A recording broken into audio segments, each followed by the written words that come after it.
ये केसेस लगातार कम हो रहे हैं और ये सब दिल्ली के अपने 2 करोड़ लोगों की मेहनत का नतीजा है कि हम लोगों ने 1 महीने के अंदर दिल्ली में इस दूसरी वेव को, इसके ऊपर भी काबू पा लिया है दिल्ली के लोगों ने मिलके। पिछले 24 घंटे में लगभग 1.5% संक्रमण दर आया है और लगभग 1100 के करीब केस आए हैं और धीरे धीरे रोज केस कम हो रहे हैं, संक्रमण दर भी कम हो रही है। अस्पतालों के अंदर अब बेड मिलने में किसी तरह की कोई दिक्कत नहीं है। आईसीयू बेड भी काफ़ी खाली हो गए हैं, ऑक्सीजन बेड्स भी काफ़ी खाली हो गए हैं। जितने हम लोगों ने ये केंद्र खोले थे, कोविड सेंटर खोले थे, उसमें भी अब बेड काफ़ी अवेलेबल हैं। तो ये समय है अब धीरे धीरे अनलॉकिंग करने का। कहीं ऐसा ना हो कि लोग कोरोना से तो बच जाएं लेकिन भूखमरी से लोग मर जाएं। तो अपने को बैलेंस बना के चलना है कि एक तरफ कोरोना को भी कंट्रोल करना है और एक तरफ आर्थिक गतिविधियों को, इकोनॉमिक एक्टिविटीज़ को भी साथ साथ कोशिश करनी है, जहाँ जहाँ जितना बन सके उतना अलाउ किया जाए। तो सोमवार को सुबह 5 बजे तक ये वाला लॉकडाउन है।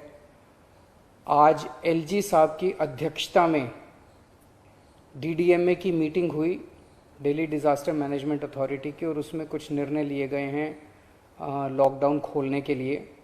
तो सबसे पहली चीज़ तो ये कि अब धीरे धीरे लॉकडाउन खोलने की प्रक्रिया चालू कर रहे हैं।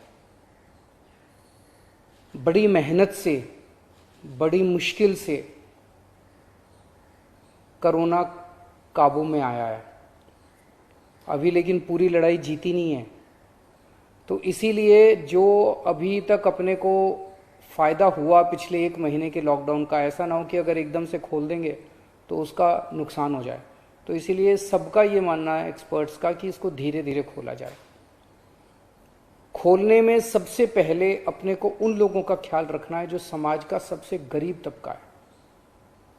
मजदूर हैं, दिहाड़ी मजदूर हैं, प्रवासी मजदूर हैं। अपने दिल्ली में उत्तर प्रदेश से, बिहार से, आसपास के और राज्यों से दिल्ली आते हैं आजीविका कमाने के लिए, दिहाड़ी के ऊपर काम करते हैं और बहुत ही मुश्किल परिस्थितियों के अंदर जीते हैं।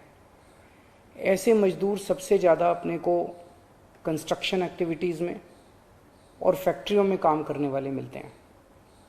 तो आज इन 2 चीज़ों को, मीटिंग में ये तय किया गया कि इन 2 गतिविधियों को सोमवार को सुबह से खोला जाएगा। जब 5 बजे ये वाला लॉकडाउन ख़त्म होगा तो अगले 1 हफ्ते के लिए इन 2 गतिविधियों को खोला जा रहा है, कंस्ट्रक्शन एक्टिविटीज़ को और फैक्ट्रीज़ को। इन 2 गतिविधियों को खोला जा रहा है। इस पे जो भी थोड़ी बहुत डिटेल्स हैं वो अभी जब ऑर्डर आएगा उसमें पता चल जाएगा कि क्या क्या एहतियात वहाँ पे बरतनी है। अब हफ्ता दर हफ्ता हम जनता के सुझावों के आधार के ऊपर और एक्सपर्ट्स की ओपिनियन के आधार पर इसी तरह से धीरे धीरे लॉकडाउन खोलने की प्रक्रिया जारी रखेंगे, बशर्ते कोरोना फिर से बढ़ने ना लगे। अगर बीच में ऐसा लगता है कि कोरोना बढ़ने लग गया तो फिर हमें एक्टिविटीज़ खोलने की प्रक्रिया को भी रोकना पड़ेगा। तो मेरी आप सब लोगों से गुजारिश है कि कोरोना से संबंधित जो भी एहतियात है उसको ज़रूर बरतें, दोनों चीज़ों के लिए। एक तो अपनी सुरक्षा के लिए, अपने परिवार की सुरक्षा के लिए, अपनी सेहत के लिए, अपनी ज़िंदगी के लिए, और दूसरा ये कि सारे मिलके अगर कोविड की एहतियात बरतेंगे तभी दिल्ली के अंदर 2 और इकोनॉमिक एक्टिविटीज़ लॉकडाउन खुलना चालू होगा।